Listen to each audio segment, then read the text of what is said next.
Salut, moi je m'appelle Thibaut, je suis le mec que tu viens de voir juste avant. Ouais, je sais, beau gosse, hein. Ah, ben on fait ce qu'on peut. J'ai à peu près 150 plantes, essentiellement des monstera, des bégonias, des syngoniums, des rhaphidophora, quelques plantes grasses, quelques alocasia. J'ai 30 ans à peine et je te présente dans mes vidéos l'entretien que je fais sur mes plantes, les rempotages et tout est quanti. Je te laisse découvrir ma chaîne, n'hésite pas à t'abonner. Rejoins-nous, allez, go!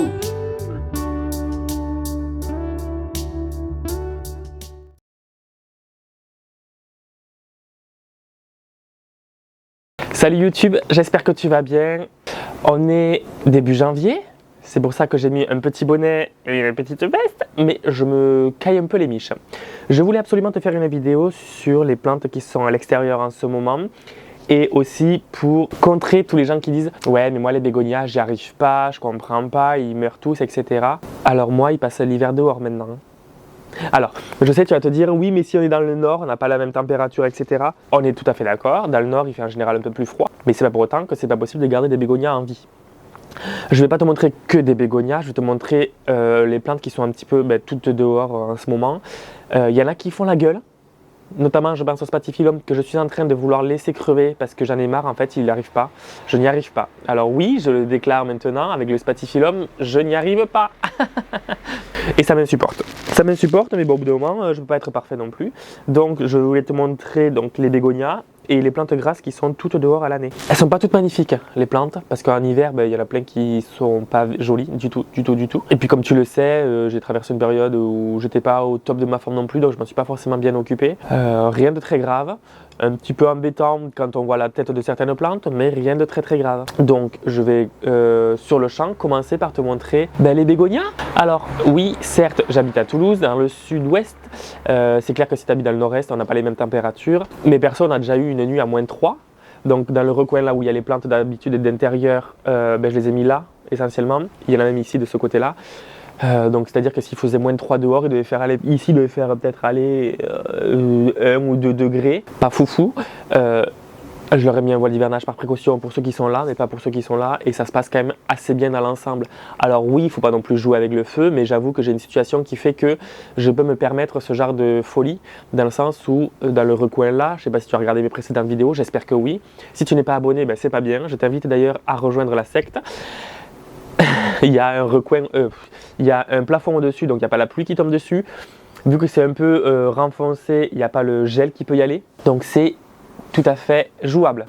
Faut voir si chez toi tu peux à peu près recréer ces conditions là. Tant que c'est hors gel, les bégonias, il n'y a pas de problème. Voilà, tu n'es pas obligé de les avoir en intérieur. Si tu n'as pas de place, comme moi, voilà, je les laisse pas à l'intérieur. Ici, comme tu le vois, tu as essentiellement des bégonias, mais des cactus aussi. Tu as des bégonias qui perdent de temps en temps des feuilles, c'est normal aussi. Mais ce que je voulais surtout te montrer, c'est la capacité de floraison des bégonias. Je suis quelqu'un qui a énormément de mal à situer les événements ou les choses dans le temps. Donc je ne suis pas quelqu'un qui te dira forcément la date de floraison d'une plante, mais je sais que les bégonias, il y en a plein qui fleurissent en automne. Ah, par contre un bégonia, ça pue. Et là, je voulais absolument te montrer un bégonia qui a fleuri. Et c'est la première année qu'il fleurit à la maison. Fais attention avec les bégonias, puisqu'il y en a qui sont très beaux. Moi, je parle surtout des bambusiformes. Les rex, tu sais très bien, je ne les aime pas. Pas parce qu'ils sont pas beaux, mais parce que je n'y arrive pas avec eux. Mais les bambusiformes, ils sont essentiellement constitués d'eau. Ils sont essentiellement constitués d'eau, c'est-à-dire que dans leur tige, il y a essentiellement de l'eau. Mais plus qu'une autre plante, tu vois. Donc, c'est pour ça qu'il faut faire absolument très attention au gel. Il y a une vidéo qui s'appelle la pire vidéo de ma chaîne d'ailleurs, où j'ai failli perdre le bégonia Comte de Miribel. J'ai perdu aussi le Margaritae à cause de ça, parce que je les avais arrosés peut-être une fois de trop et il y avait eu des gelées derrière, et du coup je me souviens quand j'avais défait la motte, il y avait de la glace dans le terreau. Mais véridique, il y avait vraiment des plaques de glace. Donc il faut faire extrêmement attention. Et là tu vois, il y a le bégonia Comte de Miribel qui a repris cette année, super résilient. Bref, trêve de blabla, je te montre un petit peu ce coin là déjà. On va commencer par les plantes grasses, tu les vois? Oui. Donc, elles sont pas magnifiques, hein, je préviens. L'Echeveria affinis, qui a fleuri, des fleurs oranges. Cette année, elle n'était pas magnifique la floraison. Elle fleurait à peu près une fois par an. Elle n'était pas magnifique parce que je pense qu'elle n'était pas dans les meilleures conditions non plus. Mais tu vois la couleur foncée, quand elle manque de lumière, de soleil, Au printemps-été, elle est verte. Et quand je la mets un peu plus au soleil, presque noire. C'est magnifique. C'est magnifique, ça se bouture super facilement. Alors elle n'est pas magnifique, il faudra que je m'en occupe mieux au printemps prochain. Alors je ne vais pas te le montrer en détail, mais tu as par exemple, alors ça je ne sais pas si c'était un épiphyllum ou un rhipsalis. C'est des boutures que j'avais faites, de morceaux qui s'étaient coupés à la jardinerie, donc bon, mais je ne sais plus du tout. L'avenir nous le dira. Là il y a un aéonium, trop beau, trop beau. Je ne sais plus le nom de la variété. Je t'avoue que là, en ce moment, je galère un peu. Attends, je vais chercher la poubelle pour jeter au fur et à mesure les feuilles mortes. Je vois qu'il y a des cochenilles, alors attends. Bouge pas, je vais chercher un cure-dent. Il me semblait aussi que j'avais plus trop de batterie. J'en profite aussi de temps en temps pour les nettoyer, du coup, les plantes. Même si celles qui sont dehors, je le fais pas régulièrement. En hiver, je les laisse vivre sur leur réserve. Aussi bien les plantes grasses que les bégonias. Alors bien évidemment, les bégonias nécessitent un tout petit peu plus d'entretien, mais il faut toujours faire très attention à la météo. Parce qu'aujourd'hui, il peut faire 4-5 degrés, mais dans la nuit, faire -1, -2. Et quand ça bascule dans les températures négatives, ah ben pour les plantes, c'est bien plus compliqué. Tu le sais. Donc, c'est pour ça qu'il faut faire très attention à quand on arrose, à ce qu'il n'y ait pas des températures négatives derrière. Mais sinon, tu peux perdre ta plante. Donc tu vois, un aéonium qui est très joli, qui est très vert. Mais au printemps, quand il y aura un peu plus de soleil, il va un peu plus virer vers le rouge bordeaux, tu vois. Ensuite, il y a Crassula ovata, qui a plein de petites étoiles d'araignée. Alors, je suppose que c'est pas des acariens ou c'est peut-être une araignée juste. Donc moi, ce que je conseille, surtout dans les gens, pour les gens qui habitent dans la région, c'est qu'en hiver, les plantes grasses, elles restent dehors à toute l'année et qu'il faut faire très attention à l'arrosage. J'enlève l'étoile d'araignée. Et donc du coup, il faut juste ne pas avoir d'excès d'eau. Il ne faut pas les arroser. Elles vivent sur leur réserve et ça se passe en général très bien. Si tu as besoin de conseils sur comment entretenir les plantes grasses, moi je te montre comment j'entretiens les miennes, dans quelles conditions, etc. Je t'ai déjà fait des vidéos sur les plantes grasses. Donc n'hésite pas à aller regarder les vidéos. Mais voilà, ma Crassula ovata. C'est pas très rapide à pousser ça. Ouf, ça m'énerve un peu d'ailleurs. Ici, on le voit pas trop. Ça super. Hein. Ici, c'est un cotylédon orbiculata qui a eu des qui a encore d'ailleurs des pucerons. Alors je les avais traités, je vois. Et ils sont morts. Bon, on voit leur cadavre, c'est pas très joli, mais bon, c'est pas très grave. J'enlève les feuilles mortes au passage. Tu vois, la floraison, elle avait bien commencé, mais je sais pas si elle va arriver à terme, puisque je vois qu'il y a des boutons qui ont séché. Je pense que les pucerons ont fait leur travail, ces bâtards. Et je sais pas ce qui s'est passé, mais ouais, à la fin de l'été, j'ai eu plein de feuilles qui ont été piquées, qui étaient abîmées, qui étaient pas jolies. Il reprend, c'est pas très grave. Hein. Déjà, il a failli disparaître il y a quelques temps. Voilà. Vivement le printemps, que tout reprenne vie. Hein, Kéké, bah oui. Voilà le cotylédon. Puis si la connerie me prend, ouais, c'est bon, ils sont morts. Je coupe les fleurs hein, pour éviter que ça prolifère. Mais là, ça a l'air d'être bien mort les pucerons, donc ça c'est cool. Je les ai traités au rapide total. Voilà, si tu avais envie de le savoir. Là, je te montre le bégonia boomer. C'est un bégonia qui s'appelle aussi pig skin. Peau de cochon. Pourquoi? Je sais pas, peut-être que ça ressemble à la peau de cochon, la texture. Il n'est pas en super grande forme, c'est la première année qu'il passe dehors, je te rappelle. Les tiges sont composées essentiellement d'eau. Voilà, quand je l'ai déplacé, j'avais peut-être cassé 1 ou 2 tiges. Ça se bouture très facilement, donc c'est pas le problème. En plus, il a fleuri cette année. Et je ne l'ai pas montré, bien sûr. Ah putain, j'ai fait tomber l'aéonium. J'avoue, j'ai un peu honte. Il a soif, il a super soif. Alors attends, j'en profite pour le nettoyer. Ok. Ouais, il a soif en fait, il a extrêmement soif. Pourquoi je ne l'ai pas arrosé avant? Parce que déjà j'avais froid en allant dehors. Oui, je suis un salaud. J'avais froid et c'est surtout que la leçon d'il y a 2-3 ans du bégonia Conte de Miribel m'a traumatisé. Je l'avais arrosé une fois de trop, il y a eu le gel par-dessus, etc. Donc j'ai préféré ne pas prendre de risque et ne pas l'arroser. Faut absolument que je regarde la météo ce soir pour voir s'il peut avoir le temps de boire sans qu'il y ait des gelées derrière. Mais déjà il faudrait que je le mette dans un pot plus gros aussi. Mais ça, ce sera pas avant le printemps. Hein. Parce qu'en fait il m'a fait tellement de ramifications que je ne sais même plus où est la tige principale. Regarde les feuilles, t'as des tiges molles tellement qu'il a soif. Franchement je suis pas cool. Alexa, quelle température va-t-il faire ce soir? Ce soir à Toulouse, attendez-vous un ciel partiellement nuageux, avec des températures avoisinant 6 degrés Celsius. Ok. Bon, Alexa me dit qu'il va faire 6 degrés cette nuit. Donc je peux totalement le faire boire maintenant, après l'avoir bien nettoyé. Alors regarde-moi ça. On dirait moi devant une fille, donc tu vois, c'est pas utile. Et puis même je le vois aux tiges qu'elles sont un petit peu plus flétries quoi. Donc tu vois, il faut que je lui donne à boire et ça devrait le faire. Je vais chercher l'arrosoir. Dans l'arrosoir j'ai un peu d'eau avec de l'engrais, tant pis, hein, je veux dire, j'ai pas le choix. Là, au bout d'un moment, il faut que j'essaie de le sauver, le pauvre kiki. Bégonia boomer du coup. Tu vois, il peut faire des feuilles énormes. Alors là, il n'est pas très bien entretenu, c'est ma faute, tu l'auras deviné. Il va se retaper, je n'en ai aucun doute. Aucun doute. Bon, à moins que je lui pète toutes les feuilles comme ça, mais quand je l'ai acheté, je pensais pas qu'il allait faire autant de tiges que ça. Est-ce qu'il a grandi, kiki? T'as bien grandi, mon amour. Allez, je vais rechercher de l'eau et je reviens. On redonne à boire, mon amour.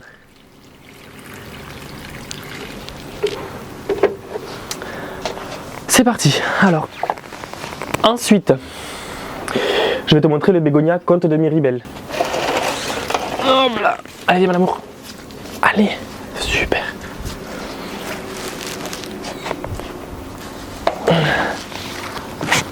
Le bégonia Comte de Miribel, c'est le bégonia dit Tamaya en grande surface. C'est celui-là avec les points blancs, etc. C'est un bégonia bambusiforme, c'est le bégonia bambusiforme par excellence. Il se comporte comme les bambous. J'ai déjà fait une vidéo sur les bégonias, c'est d'ailleurs la première vidéo sur ma chaîne, je te laisse aller la voir. Et puis j'ai fait d'autres même vidéos sur les bégonias. Donc lui, je l'ai arrosé il y a quelques temps déjà, et je vois que la terre est encore humide, donc on ne va pas tenter le diable, même s'il va y avoir des températures positives cette nuit. Je ne vais pas tenter de le noyer, hein, tu comprendras aisément pourquoi. Mais c'est un bégonia qui repousse sans problème. Il a été confronté déjà au gel, il a été confronté à l'excès d'eau, à plein de trucs et il va très bien. Il explosera ce printemps et cet été. Là par contre je vois qu'il y a un petit peu de fumagine. La fumagine, qu'est-ce que c'est? Alors je te montre une photo déjà sur une autre espèce de plante. C'est en gros un champignon qui se greffe, donc c'est la partie noire que tu vois, qui se greffe sur le miella qu'a sécrété un insecte type cochenille et type puceron par exemple. Le miella, c'est une substance sucrée et le champignon va se greffer dessus pour se nourrir justement de cette substance sucrée et se développer et faire un peu comme une croûte noire qui va empêcher la photosynthèse de la plante. Ça, c'est facilement enlevable à la main. Hein. Ben après, si tu as des plantes avec beaucoup de feuilles comme ça, je pense que tu ne vas pas t'amuser à les enlever une par une.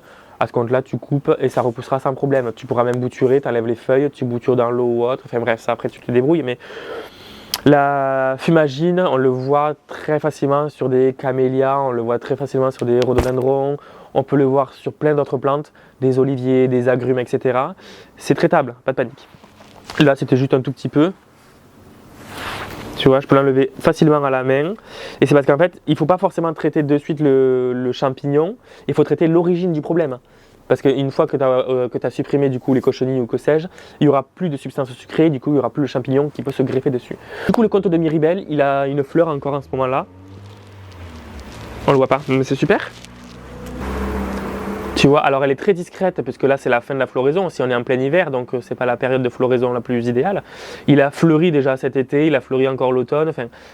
Il s'en est très bien remis de la mauvaise passe qu'il a eue. Et encore ce printemps, il va y avoir encore plein de rejets. Donc je m'en fais absolument pas pour lui. Donc il passe l'année dehors. Lui, il a été habitué déjà à passer l'hiver dehors, sous le voile d'hivernage, à l'endroit où il se trouve maintenant. L'an dernier, ça s'est très bien passé. Il n'y a pas de raison que ça se repasse mal cette année. Si tu veux une vidéo de comment bouturer les bégonias au printemps ou autre, tu n'hésites pas à me le marquer en commentaire. Et on fera ça ensemble. Cet hiver aussi, j'ai décidé sur conseil de Manon Digital in Bolton de laisser mes ficus à l'extérieur. Bon, j'ai que celui-là, le Shiverana Moonshine et le Tineke qui est dehors. Ça se passe très bien. Regarde-moi ça. Voilà. Je l'ai acheté 40 €, il faisait la moitié de ça. Maintenant, il coûte 10 €, 2 fois plus grand que ça. Je suis dégoûté. Mais c'est pas grave. C'est une plante qui m'a cassé les pieds pendant longtemps, très longtemps parce qu'elle ne voulait pas pousser. Mais ça se passe quand même bien maintenant. Franchement, il est bien kiki. Lui, j'ai rien de plus à dire dessus. À la base, c'était pas le sujet de la vidéo, mais je te montre au moins les plantes qui peuvent aller dehors, tu vois.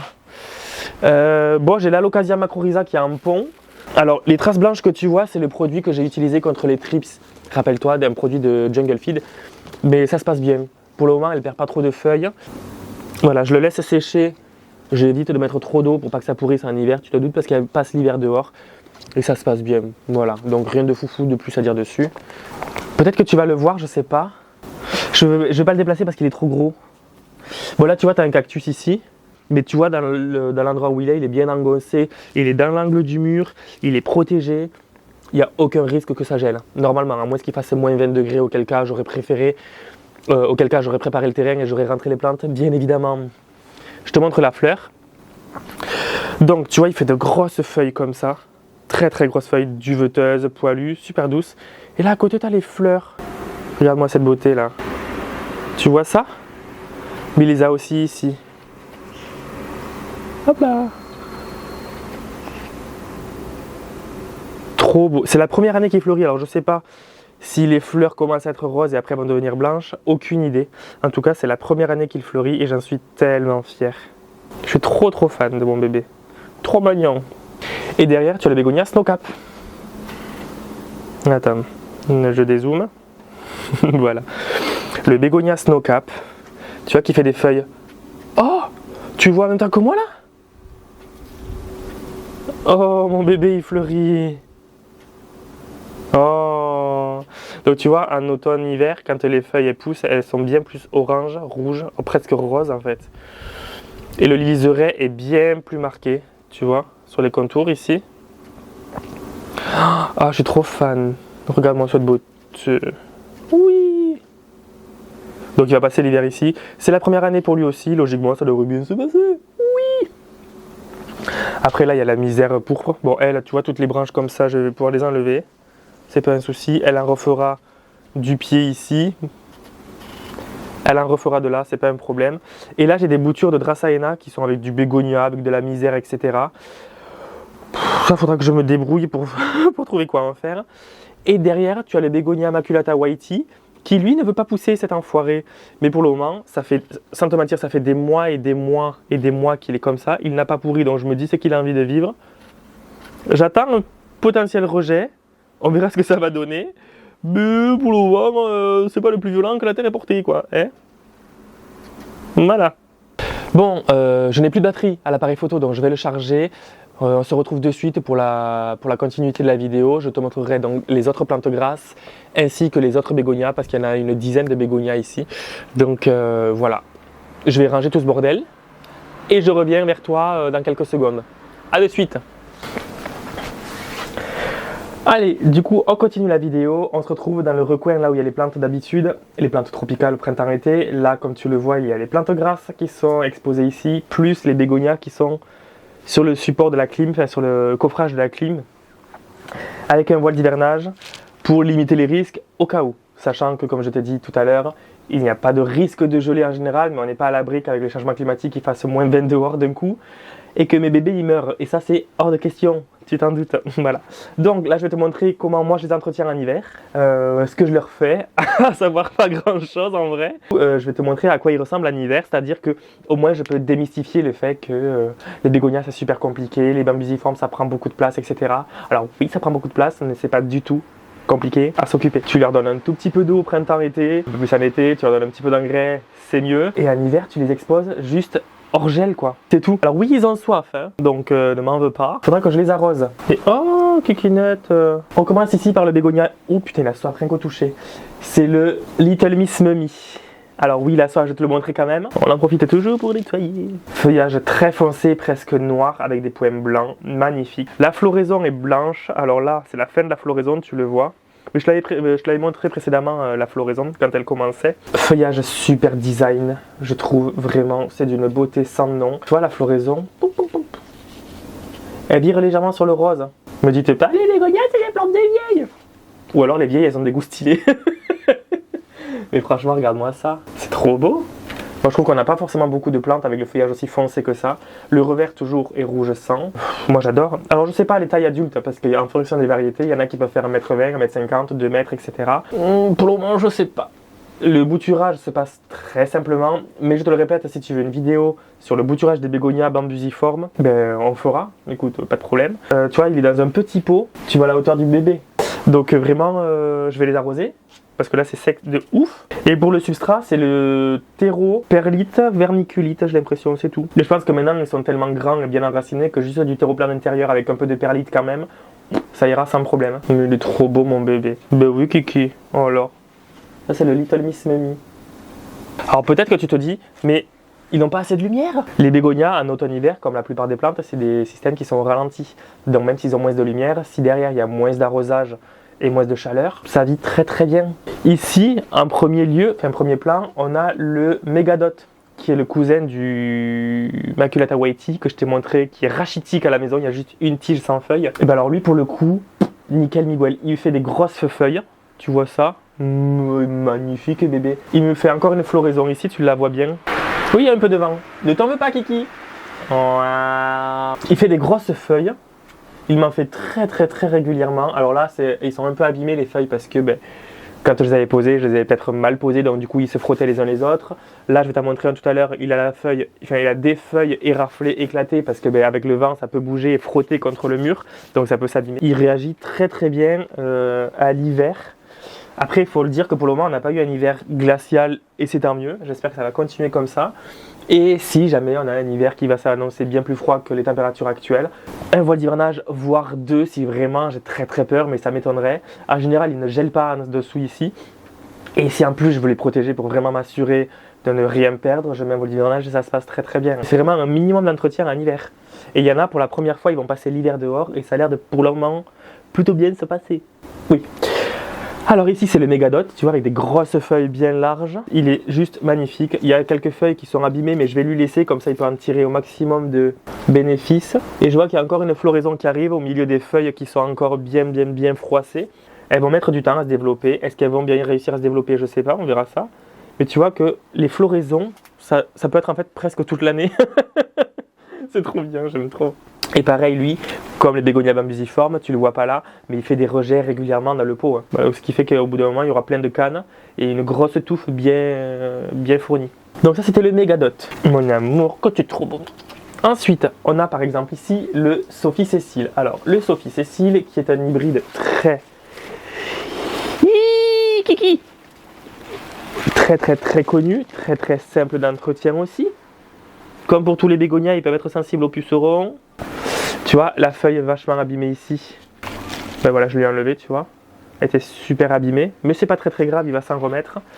Par contre, je vois des taches blanches, c'est quoi? Ça doit être du produit que j'avais dû utiliser. Donc le Sophie Cécile avec des feuilles très découpées, tu les vois. Elles sont magnifiques. Alors oui, elles sont encore un peu abîmées, mais en même temps, pendant l'automne et l'hiver, je lui en veux pas d'avoir des feuilles qui s'abîment. En plus, il a soif, comme tous les autres bégonias que je vais te montrer.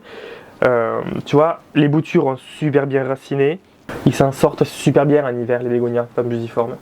Feuillage très foncé, le rouge du revers est juste dingue. J'aime trop. Ça fait des grosses feuilles et ça fait des fleurs régulièrement. Franchement, que demander de plus? Je découvre au fur et à mesure avec vous. Hein.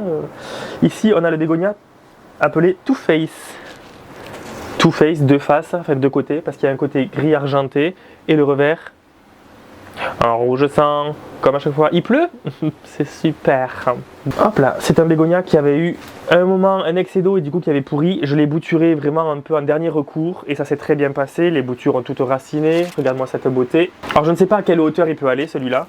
Regarde, en fait le revers il est presque même rose pour certains côtés. Et des fois quand il est bien exposé au printemps-été, les jeunes feuilles sont roses. Même si celui-là ne fleurit pas, parce que je n'ai jamais encore eu l'honneur de le voir fleurir, mais je pense qu'il devrait fleurir. Même s'il ne fleurit pas, c'est pas grave, parce que l'aspect du feuillage gris-rose, tu vois le rose, c'est magnifique. Imagine-le en gros sujet.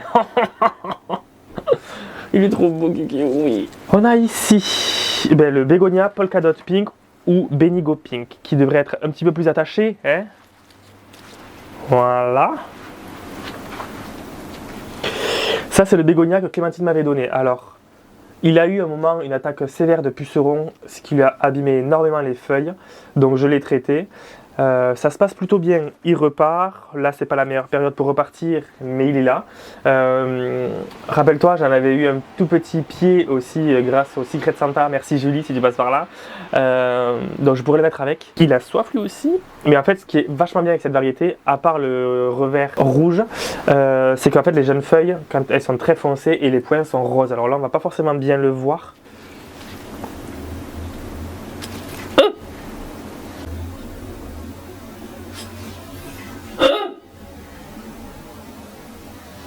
Faudrait que je l'attache et que je lui mette un peu plus d'engrais pour qu'il fasse des grosses feuilles et qu'il se ramifie un petit peu ou qu'il se densifie du moins. Première année qu'il va passer dehors, on verra comment ça va se passer. Ça a l'air pour le moment de bien. Voilà, je te rappelle qu'il y a eu du -3 une nuit, même si c'était un laps de temps très très court, ça suffit pour certaines plantes pour les tuer quand même. Les bégonias, s'ils sont un minimum protégés du gel, il n'y a pas de problème. Hein. Si tu es quelqu'un qui à la base ne voulait pas de bégonia bambusiforme parce que tu pensais que l'entretien était trop compliqué et que j'arrive à peu te faire changer d'avis, sans pour autant te convaincre d'en acheter, mais si j'arrive un peu à te faire changer d'avis, n'hésitez pas à le marquer en commentaire, ça me fera du bien de me dire que je fais pas ça dans le vent.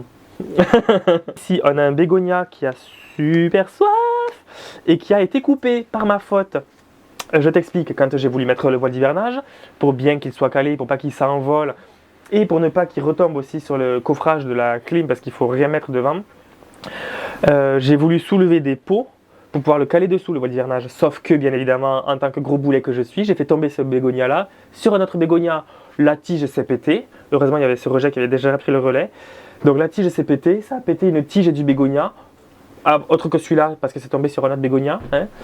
Mais bref, une hécatombe. Donc ça je l'ai bouturé en plein hiver, je te montrerai le résultat après. Donc lui, je crois, en fait non, je ne sais pas du tout la variété. Je sais que ça fait des grosses feuilles, mais je ne sais pas lequel c'est. Tant que j'ai pas eu la floraison, de toute façon je pourrais pas savoir. Mais du coup, c'est un bégonia qui m'a été donné par Cécile, Black Garden Plant Shop, rappelle-toi, j'ai fait une vidéo avec elle il y a pas longtemps. Du coup, bon, il va bien, hein, il va bien. Un bégonia Conte de Miribel que j'ai sauvé de la poubelle. Alors là, il a la forme Tamaya, à savoir la forme parapluie, il est sur tige avec la végétation en hauteur. C'est la forme parapluie, c'est la forme Tamaya, mais c'est le bégonia Conte de Miribel. Celui-là, je vais le donner à un collègue. Et celui-là, en plus, c'est un petit rejet d'une bouture que j'ai du mien, parce qu'en fait, il s'était cassé. Je me suis dit plutôt que le jeter, je vais le mettre avec. S'il a raciné, parce que c'est vraiment ultra simple, basique à bouturer, voilà. Mais voilà, je l'ai sauvé de la poubelle, Kiki. Ah oui. Alors là, on a le bégonia Lucerna, qui a été ultra florifère. Le bégonia Lucerna, rappelle-toi, c'est celui qui a les feuilles énormissimes et qui a encore quelques pucerons dessus. Et qui a encore une floraison en cours, tu vois. Il ne s'arrête jamais. C'est bien simple, il ne s'arrête jamais. Ah, t'imagines? Ils ont vraiment soif. Alors, il faut savoir qu'une plante, quand elle a soif, elle est beaucoup plus sensible aux maladies, aux ravageurs, etc. Donc là, c'est moi qui déconne plein pot. J'ai vu qu'il allait pas geler cette nuit, donc je vais pouvoir clairement arroser. Après, là, je vois qu'il y a un peu de la fumagine. Rappelle-toi, la fumagine, c'est quoi? Je l'ai dit précédemment. C'est le champignon noir qui se greffe sur le miella des insectes, type cochenille, puceron, etc. Alors ça ne va pas le tuer, mais ça peut lui faire perdre quelques feuilles quand même. Et si un bégonia a de moins en moins de feuilles, ben ça peut commencer à inquiéter le propriétaire normalement, n'est-ce pas Thibaut? En tout cas, c'est un bégonia qui pousse super vite, super facilement, qui fait des feuilles énormes. Alors là, elle n'est pas en pleine puissance, elle n'est pas avec les feuilles les plus grosses qu'elle peut avoir. Là, j'ai deux plants, un que j'avais sauvé de la poubelle, plus un que j'avais acheté. Oui, c'est celui que j'avais acheté à une foire il y a maintenant 3 ans, je crois, ou peut-être pas tout à fait 3 ans. Lui aussi, à la base, il passait l'année à l'intérieur. Maintenant, c'est fini et il va bien s'en sortir. Kiki, oui. Il y a maintenant le bégonia Irenes, je crois que c'est. Je sais plus du tout si c'est celui-là. Je t'avoue que je commence à bien me mélanger toutes les plantes maintenant, hein, depuis le temps. Bon, ben, t'as vu le revers, bien évidemment. Ah, tu as vu l'envers. Alors lui aussi, feuillage très foncé, mais moins foncé, en tout cas visuellement je peux le voir, que le premier que je t'ai montré, à savoir le Little Miss Mommy. Lui il est beaucoup plus vert foncé alors que l'autre est presque très noir. Les points sont moins bien marqués, et la floraison, je ne sais plus de quelle couleur elle est, je crois qu'elle est, si, elle est rose pouf, rose Barbie, tu vois, rose fuchsia, et en fait il va très bien, voilà. J'aime trop les bégonias, je m'y remets, je commence à m'y remettre et je bégaye tellement. Alors tu dois sûrement te dire, putain mais ils sont super dégarnis ces bégonias. Alors tout à fait, parce que le but des bégonias bambusiformes, c'est de pousser comme les bambous, donc sur tige. Elles peuvent se ramifier d'elles-mêmes, éventuellement. Par contre, ce qui va faire une impression de densité et de touffe, c'est qu'en fait, il va y avoir, comme pour les bambous, des rejets. Ah putain, attends. J'ai une pointe. Oh, il est en train de fleurir, Kiki. Non, je vais te montrer une plante après qui commence à fleurir. Bref, pardon, j'ai un peu une douleur dans ma poitrine. Oui, donc en fait, il va y avoir plein de cannes au fur et à mesure du temps qui vont se créer, qui vont vraiment faire une densité, une impression de densité comme les bambous en fait. Donc c'est pour ça qu'on appelle des bégonias bambusiformes. Voilà. Après, comme je t'ai dit, ils peuvent se ramifier, mais c'est pas toujours le cas. Et tu vois, par exemple, la tige la plus jeune, c'est celle-là, celle que je suis en train d'agiter. Tu vois, elle est arrivée ici, là, c'est celle-là, voilà. Et à chaque fois qu'il va y avoir une nouvelle canne, en fait, elle va dépasser les anciennes, comme pour les bambous. Voilà. Et je te le répète, en fonction des variétés, et la hauteur peut différer. Mais ça, du coup, c'est le bégonia Irenes. Et quand elles sortent les feuilles, bon là tu vois pas forcément, en fait elles sont donc très fines, et en fait elles sont rouge sang, aussi bien sur le revers que sur l'envers. Hein, voilà. Très très beau, très très beau, très très bel hybride. Voilà, donc tant qu'à y être, je vais arroser ça puisque j'ai fait la place pour.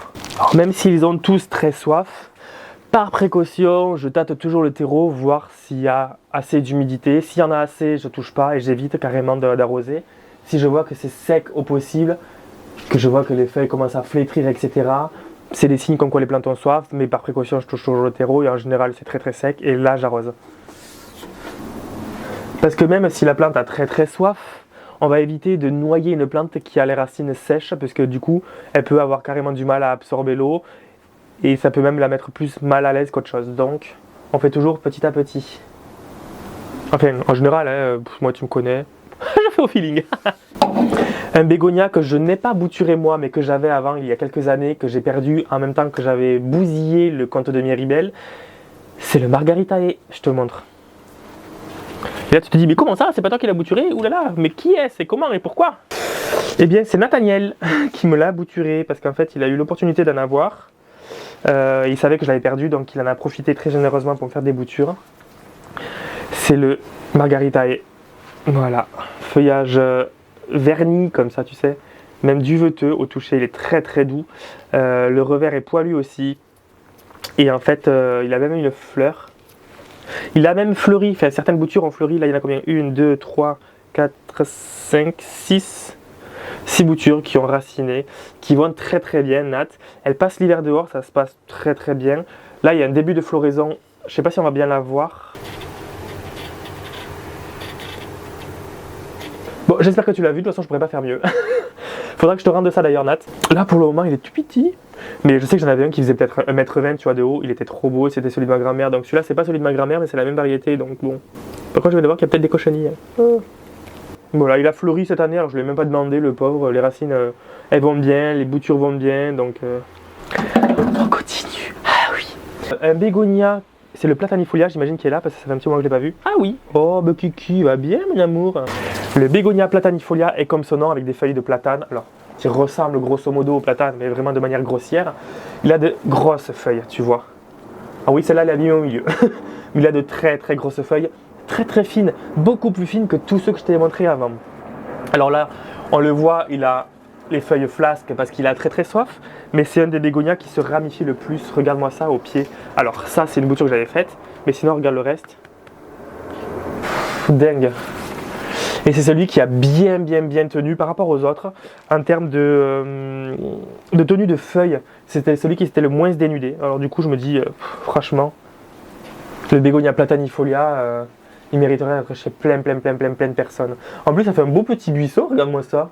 Bah, pourquoi t'en as pas? Enfin. Et tu vois, je fais 1m69. Il m'arrive là. Oh, c'est une fleur?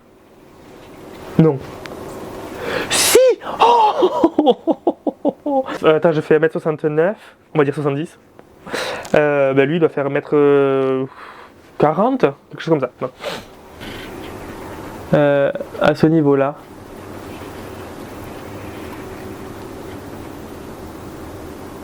Une plante qui n'est pas un bégonia, qui s'appelle Jacobinia carnea ou Justicia carnea, ça a été changé il n'y a pas si longtemps que ça. C'est une plante qui me tient particulièrement à cœur. Alors, ma grand-mère avait pas exactement la même couleur en termes de fleurs, mais là elle n'est pas fleurie. Mais elle avait cette plante-là, elle l'appelait la fleur pelote de laine, parce que la floraison lui faisait penser à une pelote de laine. Alors toi et moi on est d'accord. Ça ressemble pas du tout à une pelote de laine, mais bon. Donc du coup, c'est la fleur pelote de laine que je l'appelle du coup, un hommage à ma grand-mère, qui n'est pas encore morte, hein, je précise, mais bon, vu que c'est ma mamie. Je te montre, du coup, j'ai eu l'occasion d'en avoir une au travail. C'est une fleur qui peut faire plusieurs dizaines de centimètres de haut. Ma grand-mère elle en avait une, elle me dépassait, donc elle peut faire 1m80 de haut sans trop de difficultés. Bon, pour le moment, elle est toute petite. Elle est peut-être dans un pot gros, selon toi, mais moi aussi, selon moi, elle était dans un pot trop gros. Mais quand j'ai dû la rempoter, parce que je l'ai rempotée, tu te doutes, elle était dans un pot pas beaucoup plus petit que ça. Donc je me suis dit, tant qu'à la rempoter, autant qu'elle ait légèrement plus de place. Elle passe l'hiver dehors, à côté des bégonias, et ça se passe très très bien. Tu vois, en soi, il y a plein de plantes qu'on peut hiverner dehors sans problème. Hein. Mais il y en a qui passent mieux l'hiver dehors que dedans. Hein. Ah, notre bégonia, le Astrida. C'était le premier qui m'a fait une tige de ouf. Certes, qui est très dénudé, qui est pas forcément le plus joli en ce moment. Oui, bon. C'est celui-là qui fait des feuilles. Alors, bon, là, elles sont toutes abîmées presque, mais tu vois, très très vert, ça change du vert foncé ou du noir qu'on peut voir dans les autres. Les points sont pas forcément très très marqués. Bon, il a soif, hein, étonnant. Et le revers, il est pas rouge pour lui, il est plus orangé. Surtout à la lumière, on le verra très très bien aux prochaines feuilles quand elles sortiront au printemps. Plus orangé que rouge en fait. Alors pareil, bouturage en eau, ça a très bien fonctionné. Tu peux le bouturer directement en terre, voilà. Mais ça, je te rappelle, tu n'hésites pas à me dire en commentaire si tu veux une vidéo sur le bouturage des bégonias. Et regarde ça. Alors c'est pas le spécimen le plus beau, hein. Mais c'est un spécimen qui se bouture aussi très très facilement. Tu vois. Oh, il me fait un petit rejet en plus qui ben, c'est nickel. Donc voilà, sans trop de difficultés, ces bégonias, il va bien. Voilà. Me tarde qu'ils se retapent tous. Après, je les avais tous déjà taillés une première fois, on peut le voir, la cicatrice ici, là, parce que je voulais qu'ils se ramifient. Ils ne se sont pas super bien ramifiés, mais bon, ils vont faire des rejets, c'est pas un problème. Ensuite, encore deux plantes que je dois te montrer qui ne sont pas des bégonias. Le Ficus tineke. Alors oui, lui aussi il s'est dénudé, le salaud. Voilà. Tu peux voir les feuilles de brûlé parce que je l'avais mis en plein soleil et je ne l'avais pas arrosé suffisamment. Alors là, tu vas te dire, oui, mais le ficus, il n'a pas besoin de beaucoup d'eau. Certes, il n'a pas besoin de beaucoup d'eau, mais pas beaucoup d'eau ne veut pas dire pas d'eau. Voilà. Et quand tu ne l'arroses pas, ça fragilise bien évidemment la plante qui est bien plus sensible. Les cellules sont beaucoup plus sensibles au soleil et donc du coup, ça crame beaucoup plus facilement. Voilà. Donc, alors lui mettre de la biafine, ça n'aurait servi à rien, à part l'abîmer encore plus. Donc, à part m'excuser et l'avoir arrosé un petit peu tardivement, ben, c'est tout ce que j'ai pu faire, quoi. Il n'est pas mort, il repartira, c'est pas un problème. Je peux éventuellement le tailler, mais avoir juste une tige comme ça, moi je veux pas. Mais ça lui ferait du bien, donc je sais pas encore. C'est une fleur qui, je viens de voir, commence l'induction florale. Ça s'appelle l'Aeschinanthus ou Aeschinanthus, je sais pas comment on peut le prononcer, speciosus. C'est un Aeschinanthus, alors la plante lipstick, tout le monde connaît ce genre de plante là. En suspension, et bien moi j'ai la variété érigée. Voilà. Pendant longtemps j'ai cru que c'était une plante peu commune parce que je la voyais jamais en jardinerie. Au final, une fois je l'ai vue en jardinerie, ça m'a démystifié totalement la plante. Mais je sais que ma grand-mère elle en avait une magnifique parce qu'elle vient de chez ma grand-mère aussi celle-là. À partir de la hauteur du pot, enfin du haut du pot, la plante devait faire un bon 80 cm avec des tiges bien érigées, les floraisons bien en hauteur. Vraiment un sujet possible à la vente, quoi. Alors là, elle a pas trop de forme, d'accord, je le concède. Par contre, ce qu'elle a, c'est les fleurs qui arrivent. Regarde ça. Et c'est comme ça sur toutes les tiges. Hein. Donc 1, 2, 3, 4, 5, 6, 7, 5. Et c'est une fleur qui, bizarrement, fleurit. Pour l'an dernier, quand elle avait fleuri, ou il y a 2 ans, c'était en hiver, je crois, tu vois. Donc vraiment, il y a des fleurs plus qu'étonnantes. Et elle nécessite très peu d'arrosage. Très peu. Et elle est d'un graphisme. Alors là, elle n'est pas magnifique, parce que c'est ma faute, et je vais l'arroser de suite. Et donc maintenant, on peut passer aux plantes grasses. Alors, elles n'y sont pas toutes, parce qu'il n'y a pas la place, parce que je n'ai pas envie de les avoir sous les étages ici, puisqu'il y aura beaucoup moins de lumière. Et déjà que là, c'est pas super lumineux. Mais en hiver, les plantes grasses s'acclimatent au manque de lumière. Voilà. Une fois que tous les paramètres sont baissés à peu près à égalité, il n'y a pas de problème. Moins d'eau, moins d'arrosage, moins de chaleur, moins de lumière. C'est nickel. Il faudrait que je les prenne une par une et j'ai pas du tout envie. Si ? C'est chiant. On peut commencer par des kalanchoé. Alors les kalanchoé, c'est pas mes plantes préférées, mais c'est des plantes que j'essaie de sauver depuis longtemps. Et en fait, je commence à vouloir les sauver, je les délaisse, et je recommence à vouloir les sauver, je les redélaisse. Vraiment, c'est des plantes qui sont d'une résilience incroyable. Franchement, je suis dans l'excès avec elles. Donc lui, c'est un kalanchoé tout ce qui est le plus basique. Hein.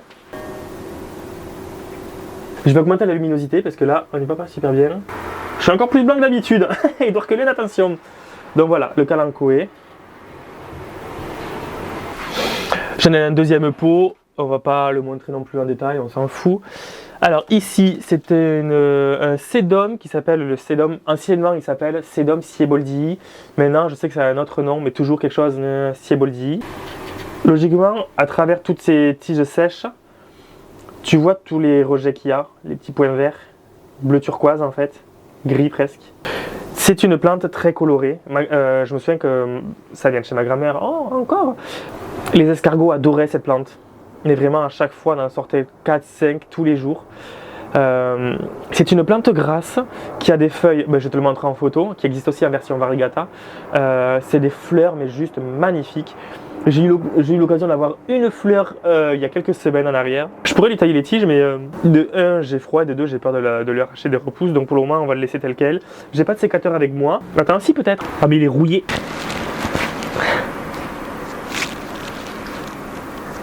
Non, mais ça, c'est un truc pour transmettre des maladies. Bref, Sedum sieboldii, il est là, il est en parfaite santé. Tous les rejets vont rester comme ça encore quelques semaines. Et au printemps, pouf, en plein soleil, ça va exploser. Ici, on a la Lédébouria. Clémentine me l'a donnée il y a plusieurs années maintenant. Elle n'arrivait pas à la gérer. Moi, il n'y a pas de problème. Hein. Écoute, quand même, regarde. Alors, elle me fait des bulbes de partout. En fait, des pseudo-bulbes, même si ce n'est pas vraiment le terme.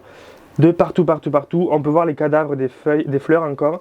Par contre, on peut voir aussi qu'elle a soif. Alors, les plantes grasses, comme je t'ai dit, je ne les arrose jamais, sauf 1 voire 2 fois dans l'hiver. Je vais le faire un tout petit peu, histoire de pouvoir les aider, parce que là, il ne va pas y avoir de pluie. Et il fait assez chaud pour que je puisse l'arroser un petit peu, mais il faudra faire absolument attention pour éviter que ça pourrisse.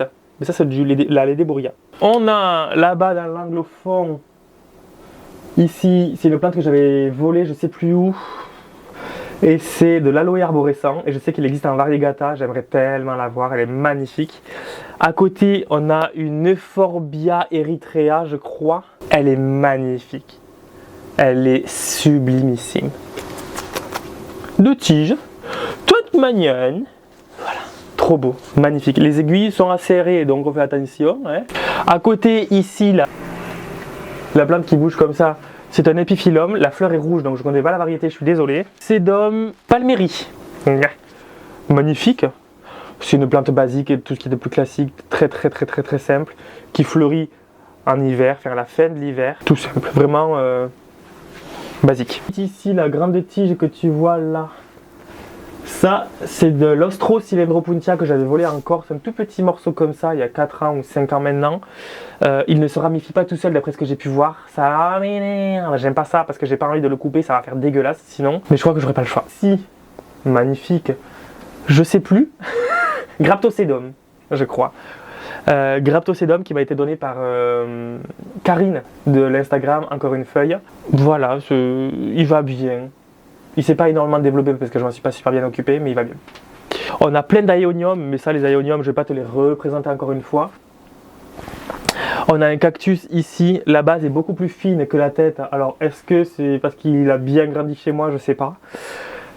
On a par exemple encore une Crassula, celle-là très jolie, très belle, très mignonne, qui a failli pourrir il y a longtemps et ça va mieux. Une Haworthia cooperi. On a la Haworthia cooperi, tu sais, avec le bout transparent, magnifique. J'ai failli la faire pourrir elle aussi et au final non. Très bien. Essentiellement, toutes les plantes que j'ai ici, c'est des bégonias et des plantes grasses. Pourtant, c'est pas du tout les mêmes entretiens, mais en hiver, ça peut très bien cohabiter. Voilà pour ce recoin. Donc je vais pas forcément remettre du voile d'hivernage ici, puisque cette nuit il va pas joli, il va faire 6 degrés je crois, donc c'est largement suffisant. Je te laisse sur ça. Après il reste Strelitzia, il reste un Clivia, il reste du géranium, un rosier, il reste quelques plantes grasses de l'autre côté là-bas. Rien de transcendant, donc pour le moment je vais pas te les montrer, je te montrerai ça dans une autre vidéo. J'espère que cette petite vidéo t'aura convaincu pour les bégonias bambusiformes d'en acheter si jamais ce n'est pas le cas, et que te montrer mes plantes grasses ça t'aura fait plaisir. Je te laisse sur ça et je te dis à très bientôt pour la prochaine vidéo. Tiens bon, courage, l'hiver est bientôt fini. Je te rappelle qu'on arrive doucement vers le printemps. On a encore un peu de temps, mais ça va bientôt se préparer. Ça va aller, donc courage à nous les plantes addicts. Je te dis à très bientôt pour la prochaine vidéo. La bise à Denise. Ciao! Désolé, je viens de voir une plante qui a gelé en fait. Dans le prochain épisode, vous vous apercevrez vite que même en prenant toutes ces précautions, ça ne va pas toujours. L'heure est grave. Et moi, comme une toutou, mais je sais pas penser. Donc, à tout moment, je fais un malaise. Au nom de Mère Nature, de Père Nature, de Fils Nature et de Moi Nature.